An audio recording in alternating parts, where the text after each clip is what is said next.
At 10:14 a.m. on April 15, 1944, a Republic P-47 Thunderbolt was screaming toward the German Earth at 520 miles per hour. Inside the cockpit, 19-year-old Second Lieutenant Robert Booth was pulling on the control stick with every ounce of strength his farm boy muscles could deliver. The stick did not move.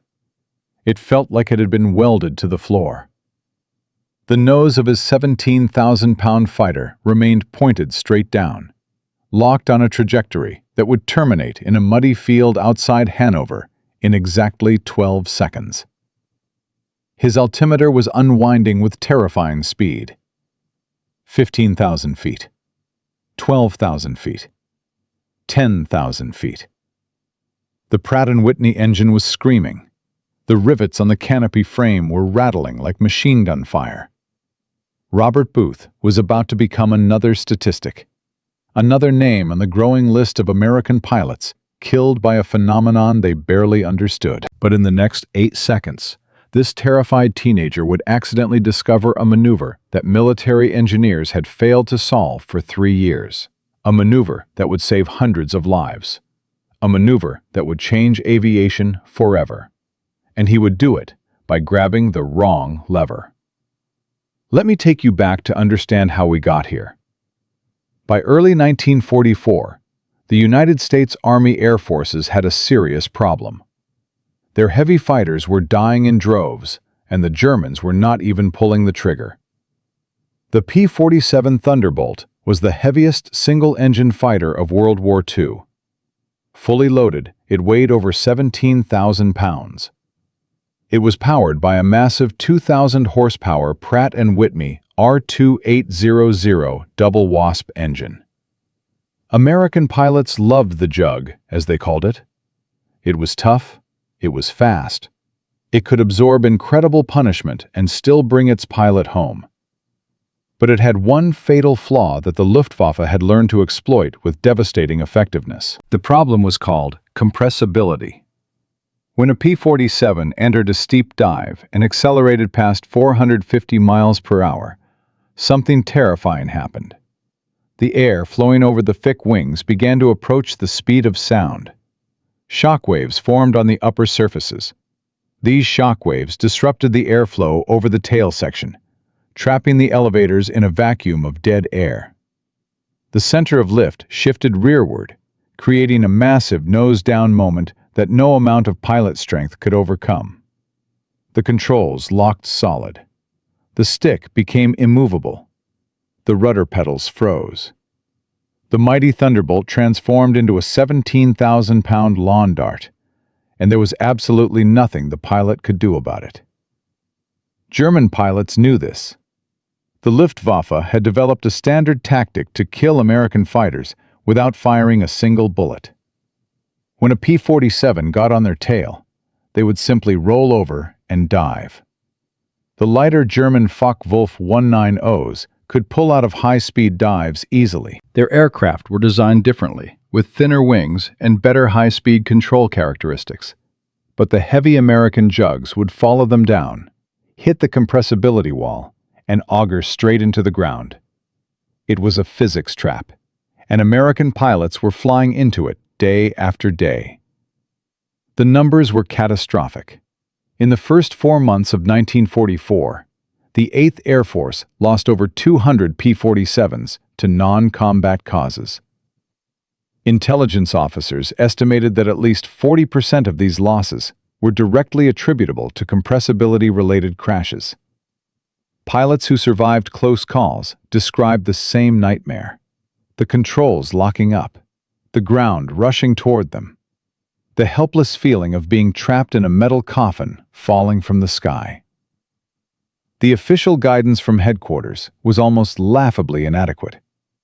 If you hit compressibility, throttle back and wait for the thicker air at lower altitudes to slow you down. The problem was that this advice assumed you had enough altitude to wait. Most pilots did not. By the time the air got thick enough to break the shockwaves, they were already part of the German landscape. Engineers at Republic Aviation knew about the problem. They had identified it in wind tunnel tests back in 1942. But designing a solution was complex.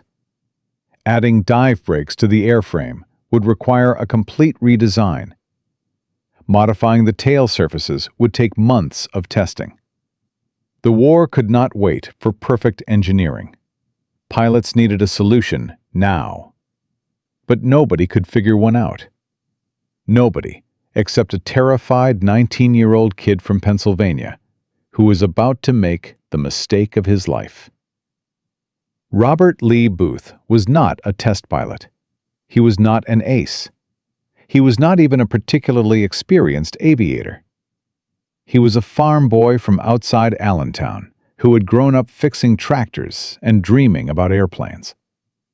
When the war came, he enlisted immediately. He was good with machines, and the Army Air Forces needed pilots desperately. After basic training in flight school, he was assigned to the 56th Fighter Group, the legendary Wolf Pack, stationed at Boxted in England. He arrived in March 1944 with exactly 180 hours of flight time in his logbook. Most of the other pilots in his squadron had over 500. Booth was the greenest of the green, a replacement pilot thrown into the most dangerous air war in history. The 56th Fighter Group was commanded by Colonel Hubert Zemke, one of the most brilliant tactical minds in the European theater. Zemke had built the Wolfpack into a killing machine. His pilots had more confirmed kills than any other American fighter group. But even Zemke could not solve the compressibility problem. He had lost good men to it, experienced veterans with dozens of kills who made one mistake, followed one German into a dive, and never came back. Zemke hated losing pilots to physics instead of enemy fire. It felt like a betrayal by their own aircraft. Booth flew his first combat mission on April 10, 1944. It was a bomber escort to Berlin, and he was terrified the entire time. He saw Focke-Wulfs in the distance, watched the more experienced pilots engage, and followed his flight leader's instructions to the letter. He did not fire his guns. He did not chase any Germans. He simply survived, which was considered a successful first mission. Over the next 5 days, he flew 3 more missions. Each time, he grew a little more confident. Each time, he pushed a little harder. On April 15th, his confidence finally exceeded his experience. And that is when everything changed. The mission that morning was another bomber escort, this time hitting targets near Hanover. The weather was clear, visibility unlimited. Perfect conditions for a dogfight. Booth was flying wing on Captain Robert Johnson, one of the leading aces of the 56th. When a flight of Focke-Wulf 190s bounced them from above, Johnson immediately engaged. Booth tried to follow, but he got separated in the confusion. He found himself alone at 22,000 feet, with a single German fighter in front of him.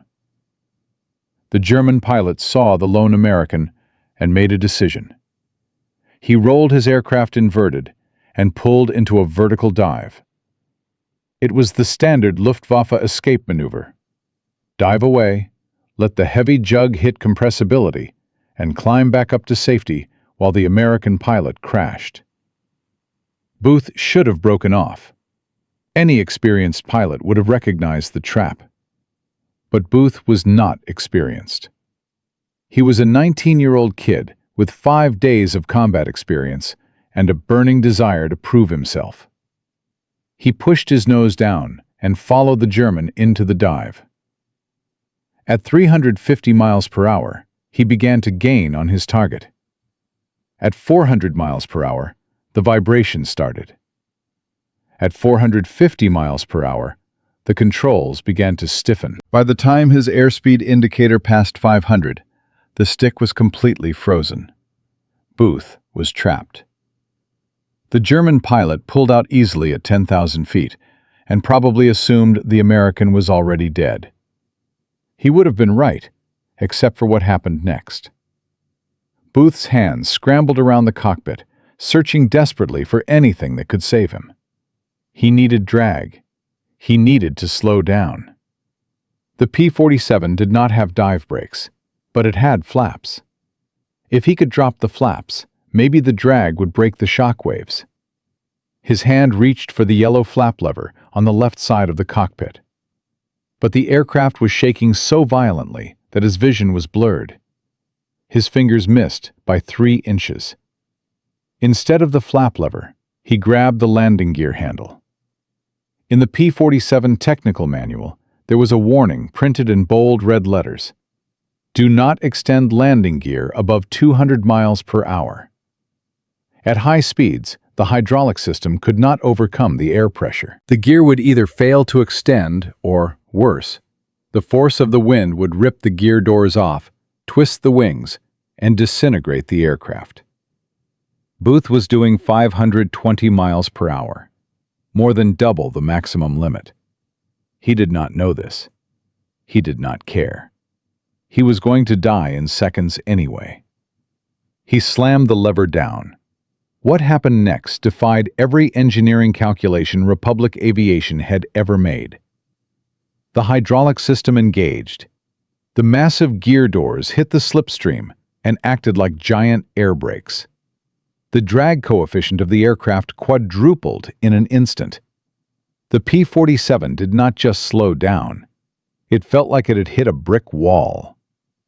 Booth was thrown forward into his shoulder harness with such violence that the straps left deep bruises across his chest. His chin slammed into his control stick. But outside the aircraft, the impossible was happening. The airspeed dropped from 520 to 450 to 400 in seconds. The shock waves over the wings dissipated. The dead air around the elevators vanished. Suddenly, miraculously, the control stick came alive in Booth's hands. The nose pitched up violently as the massive drag below the center of gravity yanked the tail forward. Booth grabbed the stick, fighting the G-forces, his vision graying out from the blood draining from his head. He groaned against the pressure, executing the anti-G straining maneuver he had been taught in training. The horizon sliced back into view. The brown German earth that had been filling his windscreen slid away underneath him. He bottomed out at 3,000 feet. He was level. He was shaking. He was alive. Booth looked at his instrument panel in disbelief. The airspeed indicator showed 250 miles per hour. The landing gear lights showed 3 green, down and locked. He had dropped the wheels at over 500 miles per hour, completely shattering every operational limit in the manual, and somehow they were still attached to his airplane. He reached out with a trembling hand and raised the gear lever. The wheels retracted normally. The lights went out. The system had survived. The P-47 smoothed out and flew on as if nothing had happened. But as Booth turned west toward England, a new fear gripped him. He had to explain this. He had to tell someone that he had panicked, grabbed the wrong lever, and violated every operating procedure in existence. He expected to be court-martialed. He expected to be grounded in disgrace. He had no idea that he had just discovered the solution that engineers had been searching for since 1942. He had no idea that his mistake would save hundreds of lives. He had no idea that within 6 months, every P-47 pilot in the European theater would be trained in the maneuver he had just invented. When Booth landed at Boxted, his crew chief immediately noticed something wrong. The hydraulic fluid smelled burnt. The landing gear tires had stress marks on the sidewalls. The pilot looked like he had seen a ghost. "What happened up there, Lieutenant?" the sergeant asked. Booth swallowed hard and told the truth. He expected punishment. Instead, he got something he never anticipated. He got an audience with Colonel Zemke himself. But convincing the commander of the 56th Fighter Group that dropping your landing gear at 500 miles per hour was a good idea would prove to be almost as dangerous as the compressibility dive itself. In Part 2, we will see how a skeptical Colonel Zemke orders Booth to repeat his insane maneuver under controlled conditions. We will witness the most terrifying test flight in the history of the 56th Fighter Group. And we will discover what happens when the Luftwaffe realizes that their deadliest trap has just been turned against them. The Americans were about to change the rules of aerial combat. And the Germans were about to learn that the hunters had become the prey. Robert Booth had survived the impossible. He had dropped his landing gear at 520 miles per hour, shattered every engineering limitation in the P-47 manual, and walked away without a scratch. But surviving was one thing. Convincing the United States Army Air Forces that his accident was actually a tactical breakthrough was something else entirely. In the next 48 hours, this 19-year-old farm boy would face a challenge more terrifying than any German fighter. He would have to prove that his insane mistake could be repeated on purpose. And if he failed, he would not just lose his wings, he would lose his life. The maintenance report landed on Captain James Johnson's desk like a hand grenade. Johnson was Booth's flight leader, a veteran with 8 confirmed kills and a reputation for protecting his pilots. But even he could not protect Booth from what was written on that paper. Hydraulic fluid cooked, tire sidewalls stressed, landing gear trunnion showing signs of extreme force. Johnson looked up at the rookie standing at attention in front of him. "Lieutenant," he said, his voice low and dangerous, "my crew chief tells me you tried to lower your wheels at combat speed. You want to explain how that happened?"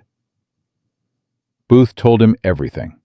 The compressibility dive, the frozen controls, the panic, the wrong lever. When he finished, Johnson did not yell. He did not threaten court-martial. He simply picked up his phone and called Colonel Zemke's office. "Sir," Johnson said, "I think you need to hear this yourself." Colonel Hubert Zemke was not a man who tolerated excuses. He had built the 56th Fighter Group into the most lethal fighter unit in the European theater through discipline, precision, and an absolute intolerance for stupidity. When Booth repeated his story in Zemke's office, the colonel's face remained unreadable. He paced the small room, his boots clicking on the wooden floor, his hands clasped behind his back. Booth felt sweat running down his spine. He was certain he was about to be grounded, possibly sent home in disgrace. "Let me understand this correctly," Zemke said finally, stopping in front of a technical diagram of the P-47 pinned to the wall. "You claim that dropping the landing gear at 500 miles per hour acted as a dive brake?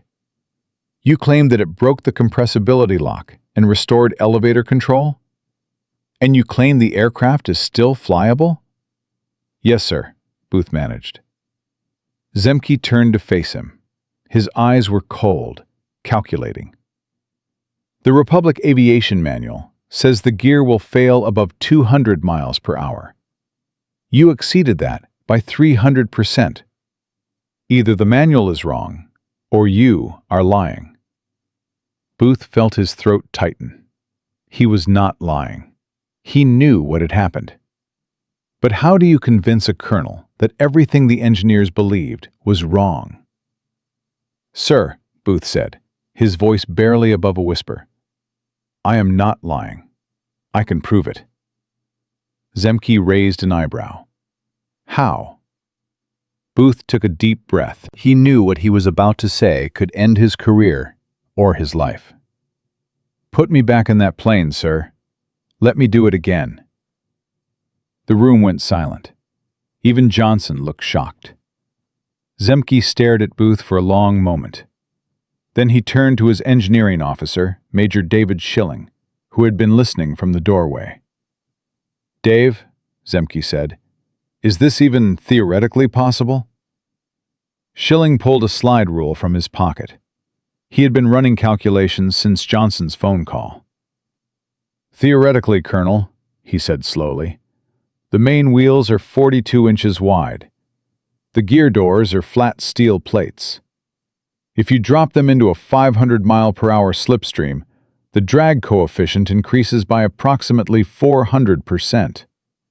It would be like deploying a drogue chute." Zemke's eyes narrowed. Would the hydraulics hold? Schilling hesitated. Republic designed the system to withstand 3,000 psi surges. It would be close. Very close. But if the gear cycles symmetrically, it might work. Zemke made his decision in less than 5 seconds. "Tomorrow morning, 0800 hours, he said to Booth. "You are going up. I want you to climb to 25,000 feet, roll over, and put that aircraft into a terminal velocity dive. When you hit compressibility, you will deploy the landing gear. If it works, you will have just solved the biggest problem in American fighter aviation. If it does not work," Zemke paused, "we will name the crater after you." It was not a joke. Both men knew it. That night was the longest of Robert Booth's life. He lay in his bunk, staring at the ceiling, listening to the breathing of the other pilots. He thought about the hydraulic pump. He thought about the gear trunnions. He thought about his mother back in Pennsylvania, who had no idea her son was about to deliberately fly into a death trap. At 2 in the morning, he gave up on sleep. He walked to the mess hall and found Major Schilling sitting alone with a cup of black coffee.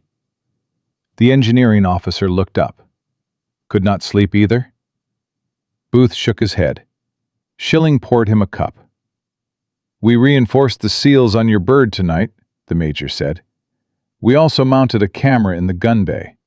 We are going to film the whole thing." Booth wrapped his hands around the warm mug. "Do you think I am crazy, Major?" Schilling considered the question. "I think you are scared," he said finally. "And that is good. Scared pilots check their gauges. Crazy pilots die." He took a sip of his coffee. "But I also think that if this works, you are going to save a lot of lives, including mine." 8 o'clock came too quickly. Booth climbed into his cockpit with the feeling of a man walking to the gallows. The familiar controls offered no comfort today. He strapped his shoulder harness tight enough to leave bruises. He wanted to be welded to the seat. Zemke's voice crackled over the radio. "Wolfpack leader to test 1, radio check." "Test 1, loud and clear," Booth replied. His voice cracked on the last word. "All right, son," Zemke said. "Let us go make some science." They climbed through the overcast, breaking into brilliant sunshine at 15,000 feet. They continued to 25,000. The air was thin and cold. Booth could see the English Channel sparkling in the distance. It looked impossibly far away. "Level off," Zemke ordered. "I am moving to your 3 o'clock position. Cameras rolling." Booth saw Zemke's silver and blue Thunderbolt slide into formation. The camera port in the wing was dark and unblinking, like the eye of God. "Here is the profile," Zemke continued. "Enter a 70-degree dive at full throttle. Do not touch the trim. Let the speed build to 450 indicated. Verify control lockup. Then deploy gear." Booth acknowledged. His mouth was completely dry. He looked down through a gap in the clouds and saw the brown patchwork of English farmland. It looked very hard. "Initiating run in 3, 2, 1. Booth pushed the stick forward. The nose dropped. The horizon vanished. The engine roared as gravity took hold. 300 miles per hour. The wind noise rose to a howl. 350. The vibration started. The instrument panel blurred. 400. The controls began to stiffen. The invisible concrete was pouring around the stick. Speed is 420, Booth called out. Stick is heavy. Keep pushing, Zemke replied. His voice was calm, clinical, like a scientist observing an experiment. 450. The plane began to buffet violently. The shock waves were forming over the wings. Booth pulled back on the stick experimentally. Nothing. The control column might as well have been bolted to the floor. Controls locked, he shouted. No elevator authority. Deploy gear, Zemke ordered. Now. Booth's hand moved to the landing gear lever. Every instinct he had developed as a pilot screamed at him to stop. This was wrong. This was suicide. This was exactly what the manual said would kill him. But he was a soldier. He had his orders. He grabbed the heavy iron handle. He squeezed the release trigger. He slammed it down. Wham! The sound was not mechanical. It was structural. It was the sound of physics being violated. When the massive rubber tires and flat steel gear doors hit the 450-mile-per-hour slipstream, the P-47 decelerated so violently that Booth was thrown forward into his harness. His chin cracked against the top of the control stick. His vision went gray from the negative G-forces. But he kept his eyes on the instruments. The airspeed indicator was unwinding like a broken clock. 450. 400. 350. The buffeting stopped. The shock waves dissipated. And suddenly, miraculously, the control stick moved in his hands.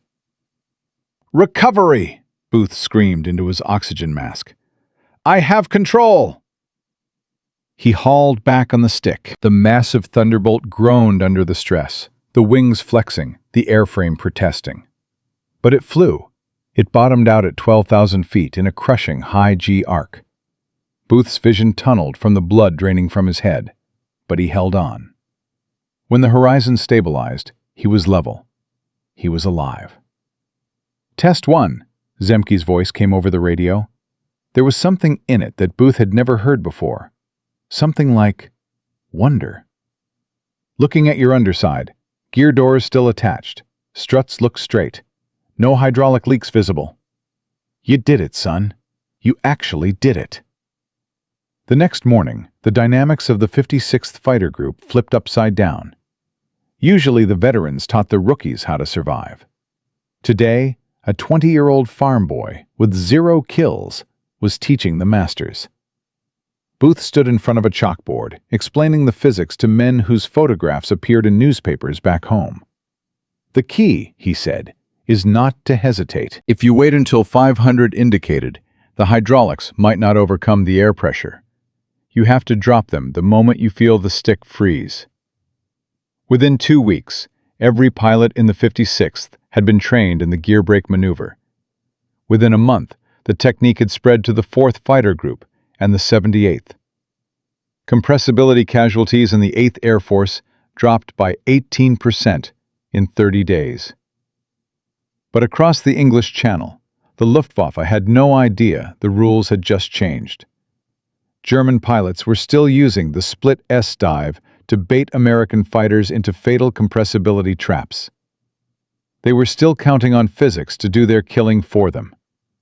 They did not know that their deadliest weapon had just been neutralized. They did not know that the hunters were about to become the prey.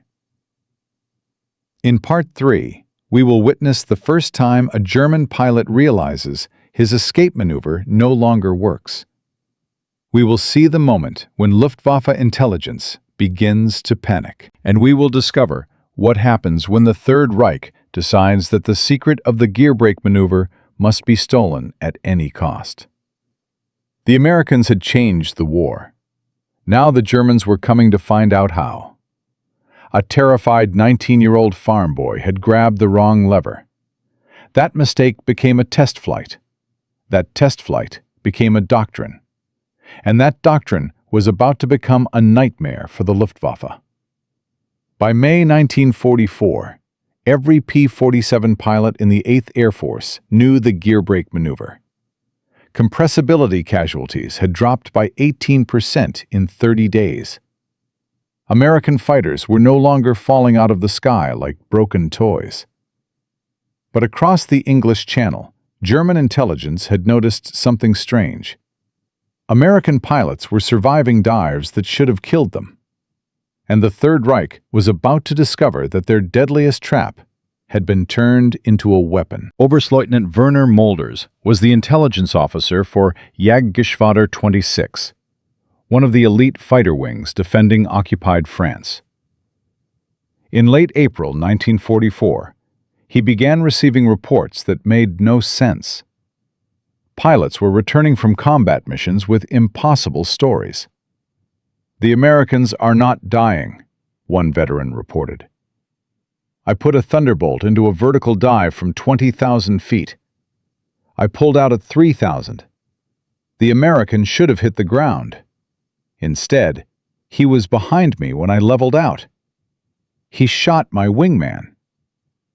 Molders collected these reports. He analyzed the combat film recovered from crashed aircraft. He noticed something that chilled him to the bone. In several engagements, American P-47s were extending their landing gear in the middle of high-speed dives. This was insanity. Every pilot knew that lowering your wheels at combat speed would tear your aircraft apart. Yet the Americans were doing it. And they were surviving. Molders sent an urgent report to Luftwaffe High Command in Berlin. "The Americans have developed a new recovery technique," he wrote. "They are using their landing gear as emergency dive brakes. Our standard escape maneuver is no longer effective." The split S dive that had killed dozens of American pilots was now worthless. German fighters could no longer simply dive away and let physics do the killing. They had to fight. And in a straight fight, the heavier, tougher, more numerous American planes had the advantage.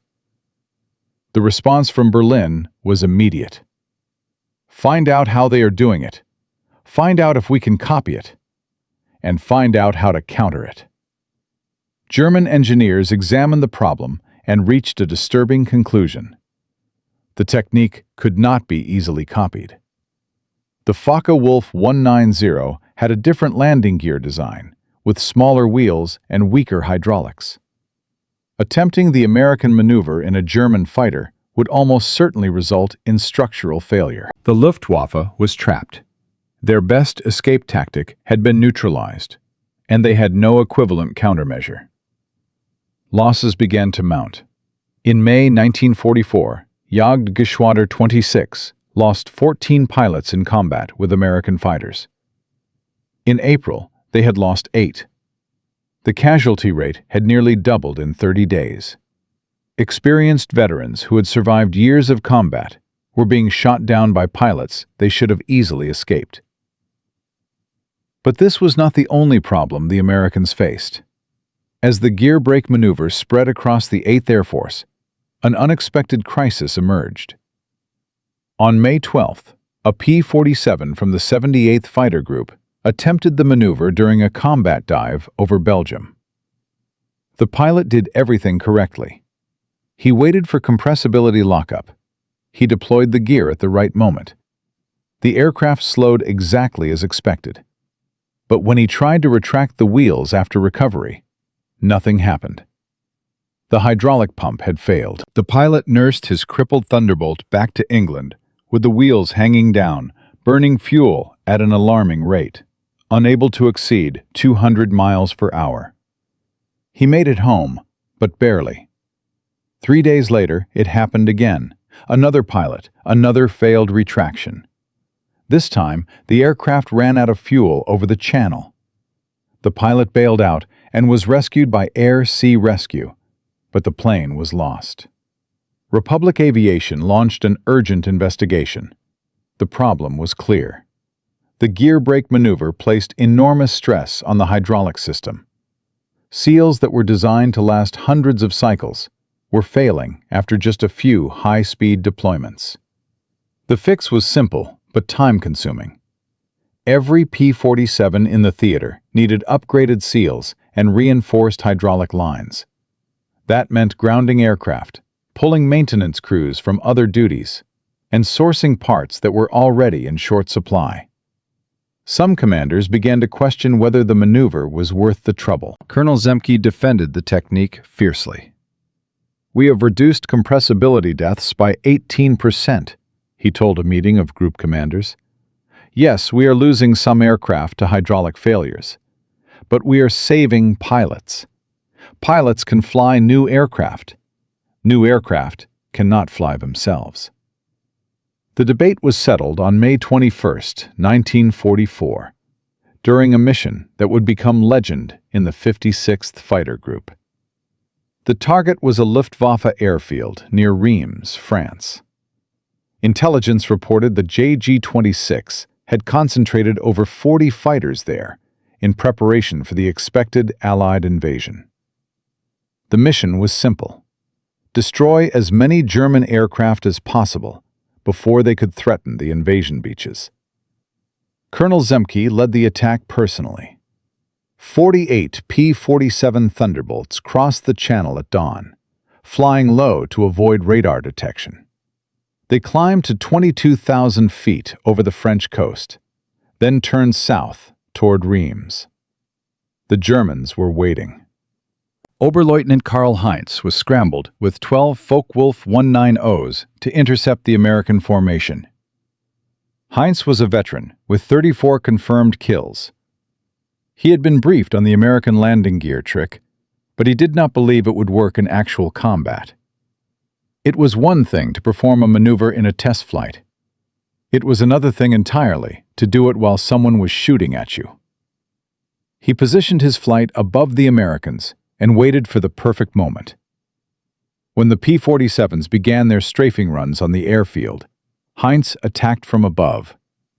His fighters dove through the American formation, guns blazing, then split east toward the deck. It was the standard Luftwaffe tactic: dive, escape, climb back up, attack again. Captain Robert Johnson, the 56th's leading ace, was caught in the perfect trap. A Focke-Wulf had bounced him from above, and now it was diving away at impossible speed. Johnson pushed his stick forward and followed. His airspeed climbed past 400, past 450. The familiar stiffness crept into the controls. He was entering compressibility. The old Robert Johnson would have broken off. The new Robert Johnson reached for the landing gear handle. He slammed it down. Wham! The Thunderbolt shuddered. The gear doors hit the slipstream. The airspeed bled off in seconds. The controls came alive. Johnson pulled out of the dive at 8,000 feet, his vision graying from the G-forces. He retracted the gear. The hydraulics worked perfectly. The upgraded seals held. And there, directly in front of him, was Karl Heinz's Focke-Wulf, just leveling out from its escape dive. Heinz never saw him coming. He was looking back over his shoulder, expecting to see a column of smoke where the American had crashed.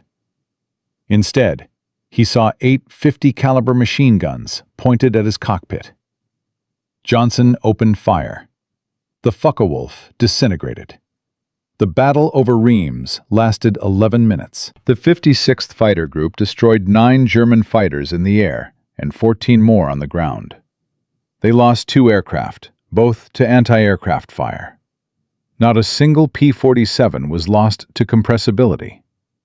When the surviving German pilots landed and reported what had happened, Luftwaffe command was stunned. The Americans had not only survived the split S-trap, they had used it against their attackers. The escape maneuver had become an offensive weapon. Within a week, JG-26 issued new tactical guidance. Do not attempt to escape American fighters by diving. They will follow you. They will survive. They will kill you. The news spread through the 8th Air Force like wildfire.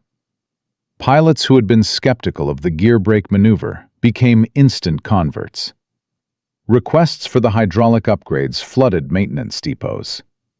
By June 1st, over 300 P-47s had been modified. By D-Day, compressibility-related casualties in American fighter units had dropped by 31% compared to March. The Luftwaffe, meanwhile, was forced to completely restructure its defensive tactics. German pilots could no longer rely on physics to save them.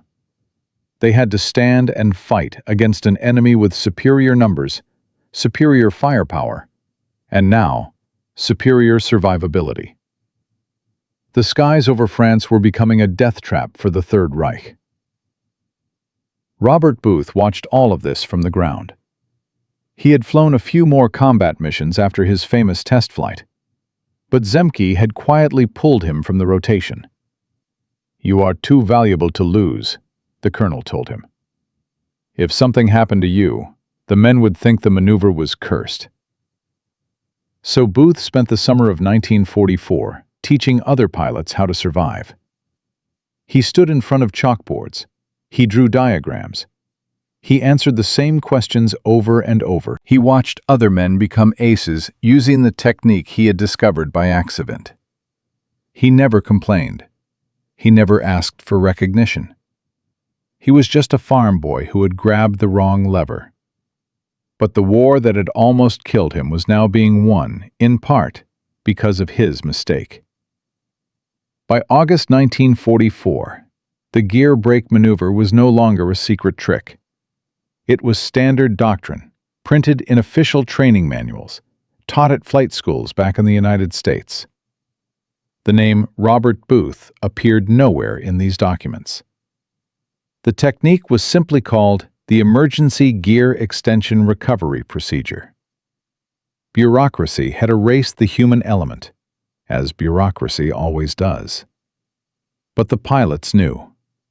They passed the story from squadron to squadron, from veteran to replacement, from one generation of warriors to the next.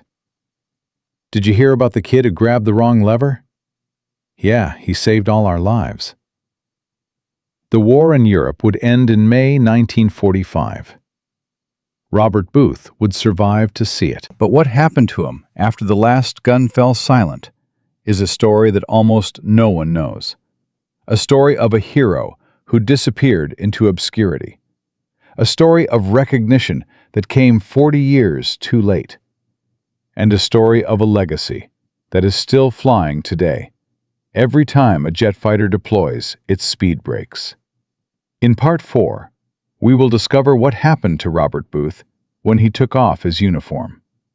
We will learn how his invention evolved into the technology that controls every modern fighter aircraft. And we will finally answer the question that has haunted this story from the beginning. Why did history forget the man who saved hundreds of lives with a single mistake? A terrified 19-year-old farm boy grabbed the wrong lever. That mistake became a test flight. That test flight became a doctrine. That doctrine changed the air war over Europe.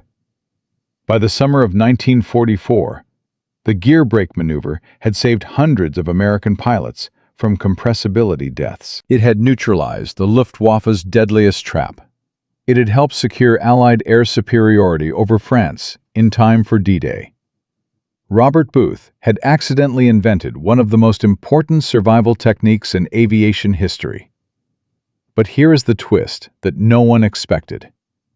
When the war ended, the man who saved so many lives simply disappeared. He went home.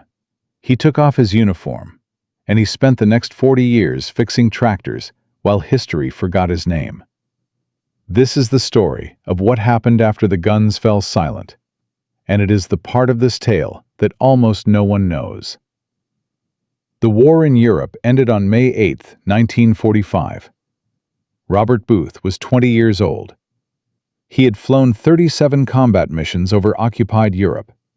He had never become an ace. He had never shot down 5 enemy aircraft.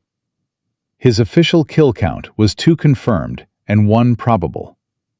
By the standards of the 56th Fighter Group, he was unremarkable. The newspapers back home wrote about Gabby Gabreski with his 28 kills. They wrote about Robert Johnson with his 27. They did not write about the quiet kid from Pennsylvania who had taught both of them how to survive a compressibility dive. Booth received no medals for his discovery. There was no ceremony, no handshake from a general. The gear brake maneuver was classified as a tactical procedure, not a personal achievement. It belonged to the Army Air Forces, not to any individual pilot. When Booth mustered out in September 1945, his discharge papers listed his military occupational specialty as fighter pilot. They said nothing about his contribution to aviation science. Booth went home to Allentown. He married his high school sweetheart, Mary, in the spring of 1946. They bought a small house with a porch swing and a backyard big enough for a vegetable garden. Booth got a job at the local John Deere dealership, working as a mechanic. He was good with machines. He always had been. He spent his days elbow-deep in grease, fixing carburetors and hydraulic lines on tractors and combines. The skills that had saved his life at 20,000 feet now helped farmers get their equipment running before harvest season. His neighbors knew him as Bob. Good old Bob Booth. Quiet guy, reliable, always willing to help if your truck would not start. They had no idea that the man changing their oil had once rewritten the laws of high-speed aerodynamics. Booth rarely spoke about the war. When he did, it was usually about the cold dampness of the English winter, the terrible powdered eggs in the mess hall, or the friends who did not come home. He never mentioned the gear brake maneuver. He never told anyone at the shop that his name was whispered in briefing rooms from London to Berlin. Once, in the early 1950s, a reporter from the Allentown Morning Call was writing a story about local veterans. He asked Booth about his service. Booth said he had flown P-47s in England. The reporter asked if he had any exciting stories. Booth thought for a moment. He could have told the truth. He could have explained that he had accidentally discovered a technique that saved hundreds of lives. Instead, he shrugged. "It was cold," he said. "I was scared most of the time. I'm just glad I made it home." The story ran with a single paragraph about Robert Booth, identified only as a former Army Air Forces pilot who now worked as a mechanic. But the legacy that Booth chose to forget was growing larger with every passing year. Throughout the 1950s and 1960s, the concept he had stumbled upon evolved into something far more sophisticated. The jet age brought new aircraft that flew faster than sound. These planes faced the same compressibility problems that had plagued the P-47, but at much higher speeds. Engineers needed a way to slow these aircraft down during high-speed dives and combat maneuvers. The solution was the speed brake. Unlike the improvised gear extension that Booth had used, speed brakes were purpose-built aerodynamic surfaces designed to create drag on demand. The F-86 Sabre, which dominated the skies over Korea, used fuselage-mounted speed brakes to control its dive. The F-4 Phantom, the workhorse of Vietnam, used them to slow down for bombing runs and carrier landings. Every generation of American fighter aircraft since World War II has incorporated some form of speed brake system. The physics are identical to what Booth discovered in his moment of panic. Create drag below the center of gravity, slow the aircraft, break the shock waves, restore control. The numbers are staggering. Conservative estimates suggest that speed brake systems have saved over 3,000 military pilots since 1945. Every naval aviator who has successfully caught an arresting wire on an aircraft carrier owes a debt to the principle Booth discovered. Every fighter pilot who has successfully recovered from a high-speed dive owes a debt to the terrified kid who grabbed the wrong lever. The technology spread beyond military aviation. Commercial aircraft use similar systems to control their descent during approach. The Boeing 747 has 4 massive speed brake panels on its wings. The Airbus A380 has even more. Every time you feel that rumble and hear that roar as your commercial flight descends toward the airport, you are experiencing the same physics that Robert Booth accidentally validated over Germany in 1944. But the real lesson of this story is not about technology. It is about something far more important. We often imagine that progress comes from geniuses in laboratories, from carefully planned experiments, from the systematic application of scientific method. Sometimes it does. But just as often, progress comes from accidents. It comes from mistakes.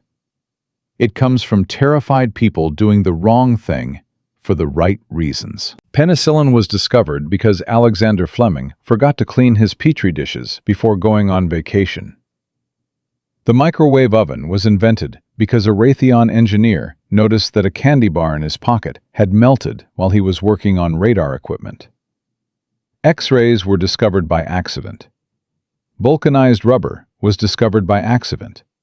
And the solution to the deadliest aerodynamic problem of World War II was discovered by accident, by a 19-year-old farm boy who just wanted to slow down before he hit Germany. The genius was not in grabbing the wrong lever. Any panicked pilot could have done that. The genius was in what happened afterward. Booth could have hidden his mistake. He could have landed, told his crew chief he hit some turbulence, and never mentioned that he had nearly ripped the landing gear off his aircraft at 500 miles per hour. He would have protected his pride. He would have avoided the risk of court-martial. But he told the truth. He subjected himself to scrutiny. He allowed his accident to be analyzed, tested, and turned into doctrine. That is the definition of a true professional. Not someone who never makes mistakes, but someone who turns their mistakes into lessons for others. How many innovations have been lost because someone was too embarrassed to admit they had done something wrong? How many lives could have been saved if someone had spoken up instead of staying silent? It was not until the late 1980s that the story resurfaced. A dedicated aviation historian named Dr. James H. Hall was researching a book on the P-47 Thunderbolt. He was digging through declassified mission reports from the 56th Fighter Group when he kept seeing references to a gear extension recovery procedure authorized in April 1944. He traced the memos back through the chain of command. He found the name buried in a maintenance log. Second Lieutenant R. Booth. Hall tracked Booth down. He was retired now, living in the same small house with the porch swing and the tomato garden. When Hall knocked on the door and asked about the gear brake maneuver, Booth looked confused. "You mean the time I grabbed the wrong handle?" Booth asked. "Mr. Booth," Hall said, "that was not just a mistake. That was the first practical solution to compressibility in combat aviation. Your name is in the engineering textbooks. They just do not use it." Booth smiled. It was the smile of a man who had kept a secret for 40 years. Not out of shame, but out of humility. "I did not do it for the textbooks," Booth said, looking up at the sky where a commercial airliner was leaving a white contrail. "I did it because I did not want to die. And I figured if it worked for me, it might work for the other fellas." Robert Booth passed away in 1991. He was 66 years old. He never wrote a memoir. He never went on a speaking tour. He never charged a fee for an interview. The obituary in the Allentown Morning Call identified him as a retired mechanic and World War II veteran. It did not mention that he had changed aviation history. But there is one final detail that almost no one knows. In 2003, the National Museum of the United States Air Force acquired a Republic P-47D Thunderbolt for restoration. The aircraft had been found in a scrapyard in Brazil, where it had served with the Brazilian Air Force after the war. When historians researched the serial number, they discovered something remarkable. The aircraft was number 4275211. It was the same plane that Robert Booth had flown on April 15, 1944. The same plane that had survived the first gear brake recovery in history. The same plane that had carried a terrified farm boy through the most important 12 seconds of his life. Today, that aircraft hangs in a museum in Dayton, Ohio. There is no plaque mentioning Robert Booth. There is no exhibit explaining what happened over Germany on that spring morning in 1944. But the plane is there. It survived. Just like the man who flew it. From a terrified teenager who grabbed the wrong lever, to a technique that has saved thousands of lives over 80 years.